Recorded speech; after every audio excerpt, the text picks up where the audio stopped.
Yes dear students, आज हम नया चैप्टर शुरू करेंगे।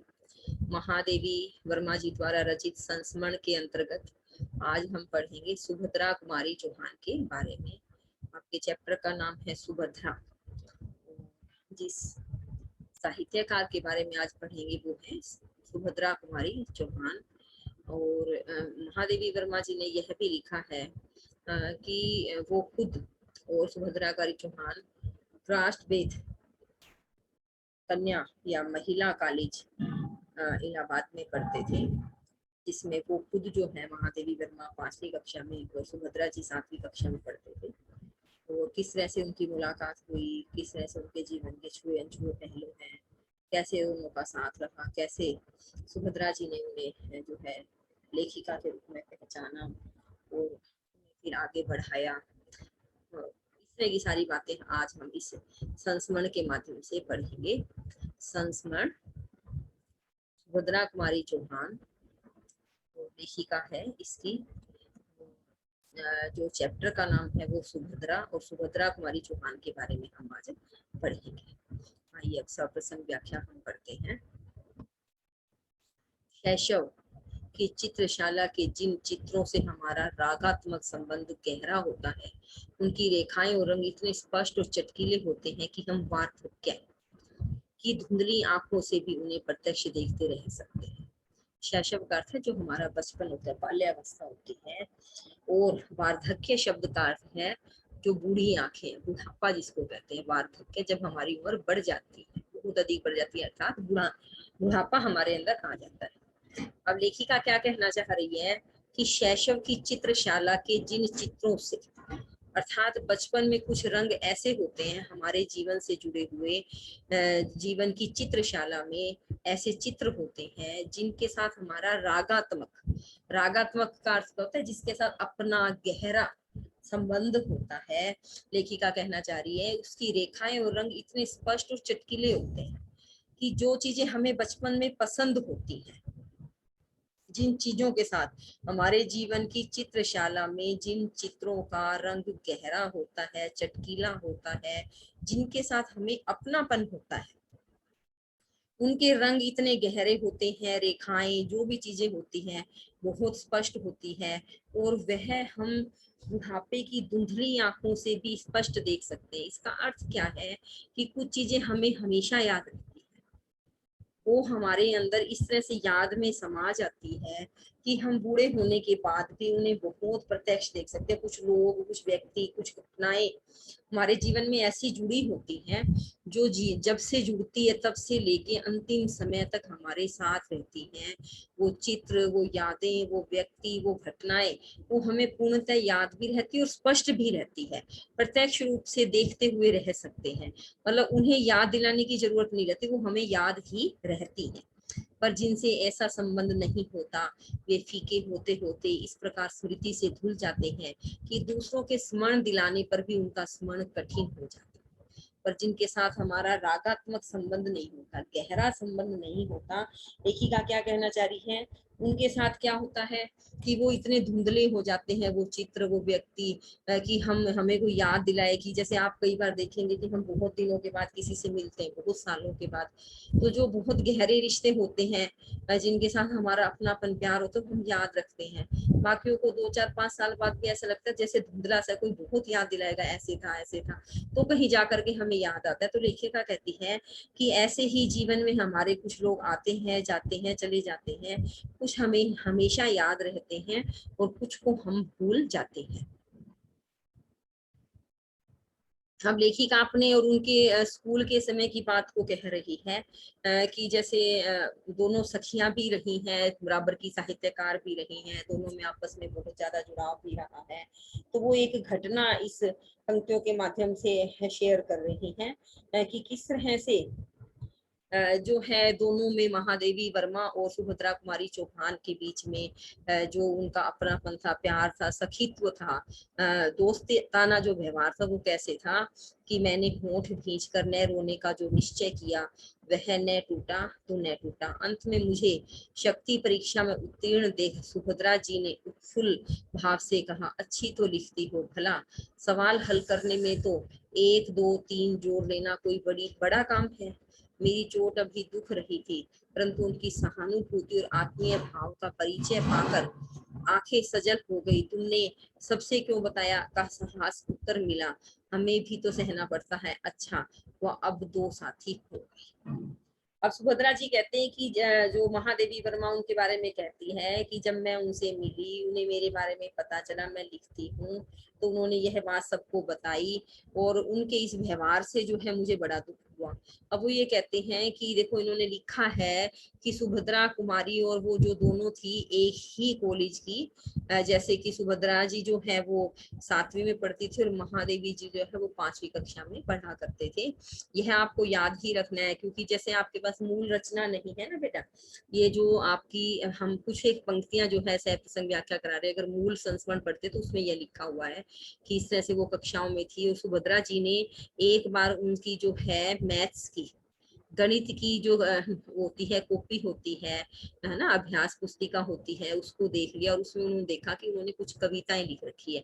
इन्होंने एक शब्द प्रयोग किया है, तुकबंदियां। तुकबंदियों का अर्थ है कि कुछ राइम के रूप में, तुकबंदी हम राइम शब्द के लिए प्रयोग करते हैं।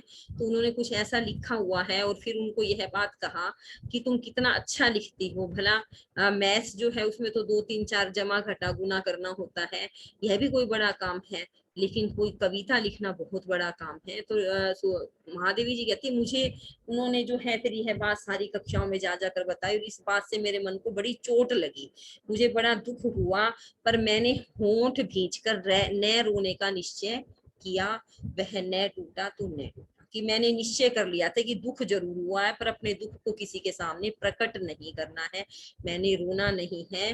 तो कहती कि मैं इतनी दृढ़ थी, महादेवी जी कहती कि मैंने निश्चय कर लिया था कि मैं होंठ बीच कर नहीं रोऊंगी, तो मैं नहीं रोऊंगी।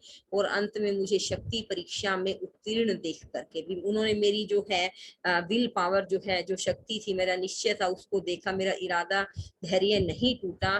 तो फिर उन्होंने कहा बड़े उत्फुल्लता से, खुशी से, प्रसन्नता से हंसते हुए, अच्छा तो लिखती हो भी, मैथ करना कोई बड़ी बात नहीं है, यह काम बहुत बड़ा है।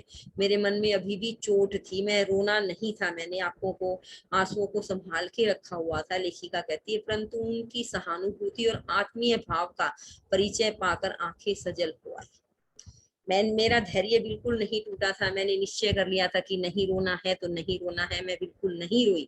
लेकिन जैसे ही उनका अपनापन, आत्मीयता की, उन्होंने कहा कि अच्छा तो लिखती हो, भाई मैथ्स का काम करना कोई बड़ी बात नहीं है, लेकिन एक लेखक होना, एक कुछ अन्य शब्द, कविता, कहानी आदि करना, ये बहुत बड़ी बात है। तो मेरी आंखें सजल, फिर आंखों में जो आंसू, धैर्य मेरा जो संभाला हुआ था, मैंने वो आंसू बनकर बह निकले, अर्थात आंखें सजल हो गई। तुमने सबसे क्यों बताया, लेखिका कहती है कि मैंने सुभद्रा जी से पूछा, तुमने सबको क्यों बताया का साहस उत्तर मिला। सहसा उन्होंने उत्तर क्या दिया, हमें भी तो सहना पड़ता है, अर्थात मैं भी लिखती हूँ, सब कहते हैं कि ये कवित्री है, कवित्री है, ऐसे करके। आप देखिए आजकल जो है थोड़ा समय बदल रहा है, सब अपने अपने में हो गए हैं, मतलब अगर हम किसी से ज्यादा अपनापन नहीं जोड़ पाते हैं, लेकिन एक समय था जब लोग किसी के सुख दुख से जुड़ते थे, किसी के बारे में कुछ पता है तो सखियों को, सहेलियों को एक दूसरे को गा गा कर बताने में बड़ा मजा आता था। और वैसे भी शायद ये जो आज 7वीं 8वीं तक के बच्चे, जब बचपना होता है तो इस तरह की हरकतें ज्यादा करते हैं। तो लेखिका कहती है कि मुझे भी तो सहना पड़ता है, साथ मैं भी लिखती हूँ, पहले मैं अकेली थी, अच्छा हो गया अब हम 2 साथी हो गए, एक जैसे, एक ही महाविद्यालय के अंदर जो है, एक ही विद्यालय के अंदर हम लोग 2 हो गए, 1 से 2 हो गए हैं। तो इस तरह से वो कहते हैं कि जो हमारी स्कूल की यादें थी, साथ था, वो आज तक निभता चला आ रहा है।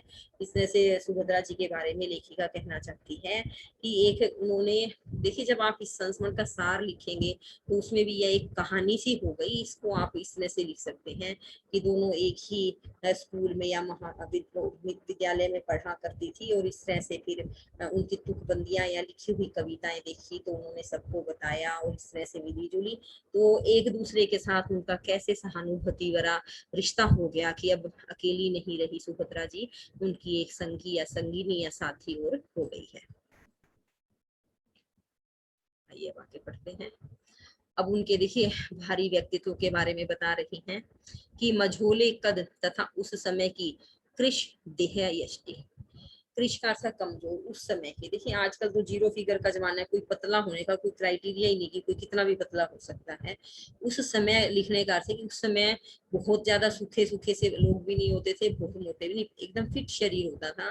तो कहते कि मध्यम सा उनका जो कद है और उस समय के अनुसार कमजोर सा उनका शरीर में ऐसा कुछ उग्र या रौद्र नहीं था जिनकी हम वीर गीतों की कवित्री में कल्पना करते हैं। सुभद्रा कुमारी चौहान ने जो लिखा है वह ज्यादातर वीर रस से युक्त है, वीर रस में लिखा है, और उसको पढ़कर ऐसा लगता है कि वो बहुत ज्यादा जैसे कि एक रौद्र या उग्र रूप में एक बालिका ऐसी होगी। जैसे मान लो लक्ष्मीबाई के बारे में हम पढ़ते हैं, तो उनके बारे में जब हम पढ़ते हैं तो हमें लगता है कि जो है उनका व्यक्तित्व जो होगा वो बहुत ज्यादा रौद्र उग्र या एक वीरांगना जैसा होगा।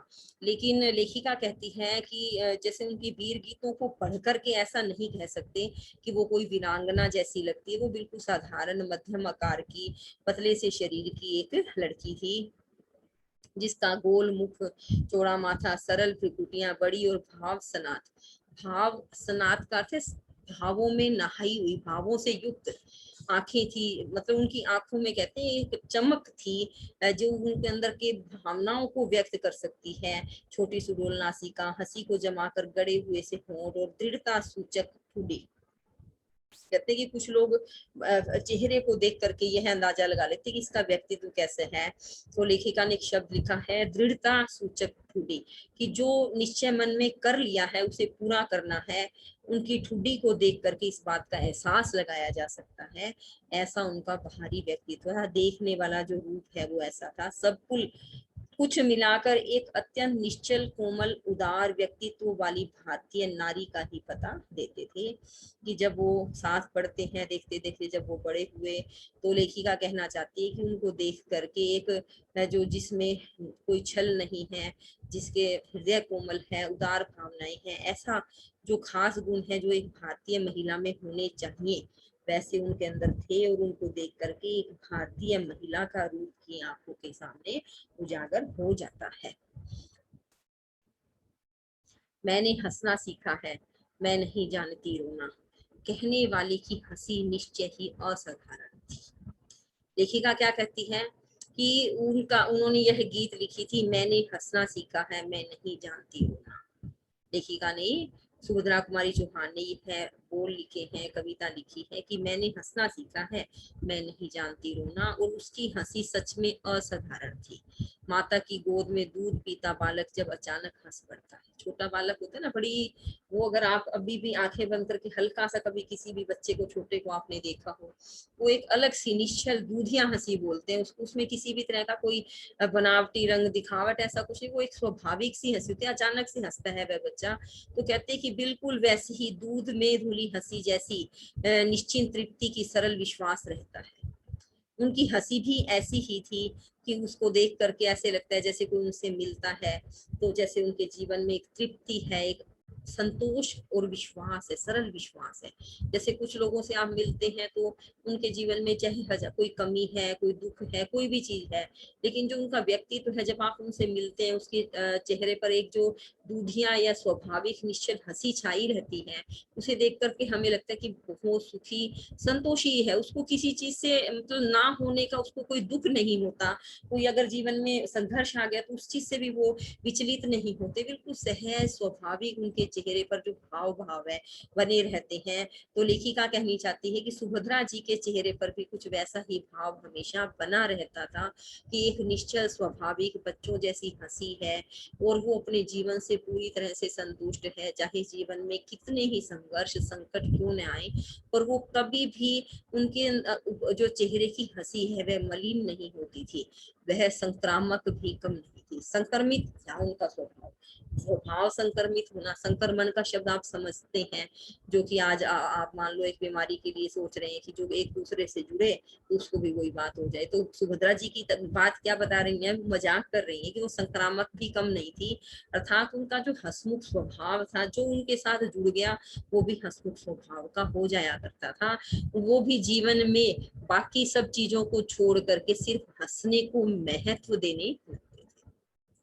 लेखिका क्या कहना चाह रही है कि सुभद्रा जी के साथ अगर कोई जुड़ा है जो उनके साथ रहेगा, उसके जीवन में भी हंसी का मतलब ये नहीं कि आप खीखी करके हर वक्त हंसते रहते, नहीं, जो एक साधारण, सामान्य और असाधारण भी कह सकते, एक ऐसी हंसी जो आपके जीवन के अंदर अंदरूनी संतोष को, अंदरूनी खुशी को व्यक्त करती है, वैसा महत्व कि आपके जीवन में वो कोई चीज का महत्व नहीं है। कि एक कहावत है कि खुश रहने का समाज में कोई रास्ता नहीं है, खुश रहना ही रास्ता है। तो इसी चीज को सुभद्रा जी ने अपना लिया था। फिर स्थिति चाहे जैसी भी हो, वो हमेशा प्रसन्न चित्त रहती थी, अंदरूनी तौर से वो संतुष्ट और खुश रहने वाली महिला थी। और जैसा उनका खुद का व्यक्तित्व है वैसा ही उनके साथ रहने वाले का बनने लगता था। वो भी अपने आप के जीवन में हंसने को, प्रसन्न रहने को, खुश रहने को महत्व देने लगता था। अब ये देखिए, बहुत उनके बारे में इम्पोर्टेंट बात है, मोस्ट इम्पोर्टेंट पंक्तियां हैं कि स्वतंत्रता के लिए, युद्ध के लिए सन्नद्ध का अर्थ है उसके साथ जुड़े हुए, तैयार। सेनानी पति को वे विवाह से पहले भी देख चुकी थी और उनके विचारों से भी परिचित थी, उनसे ही है। छिपा नहीं था कि नव वधु के रूप में उनका जो प्राप्य है उसे देने का न पति को अवकाश है न लेने का उन्हें। वस्तुतः जिस विवाह में मंगल कंकण ही रण कंकण बन गया, उसकी गृहस्थी भी कारागार में ही बसाई जा सकती थी और उन्होंने बसाई भी वही।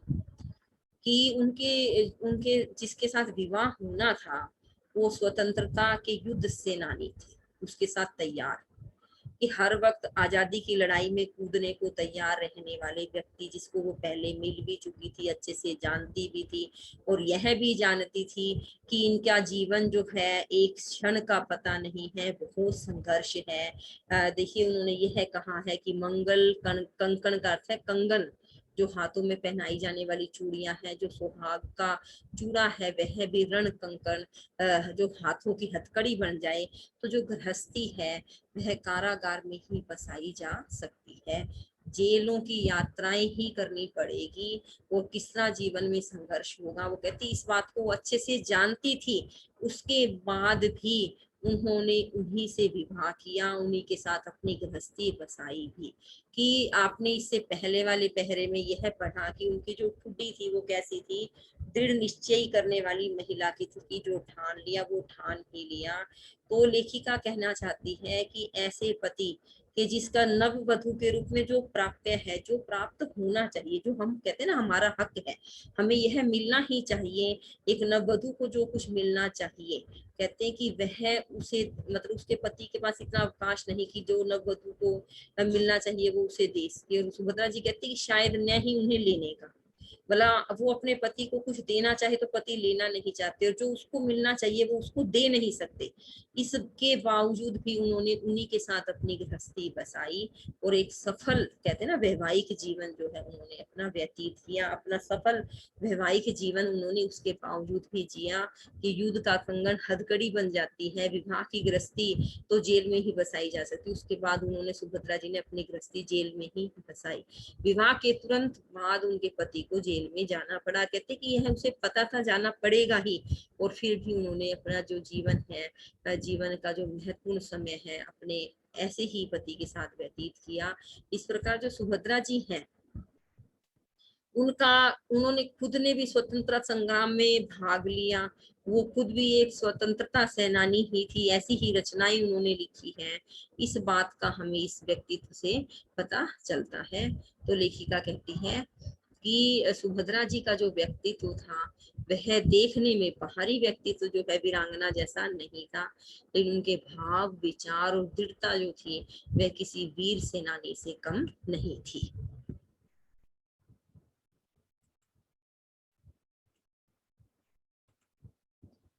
तो चलिए बेटा, आज हम यहीं तक पढ़ेंगे।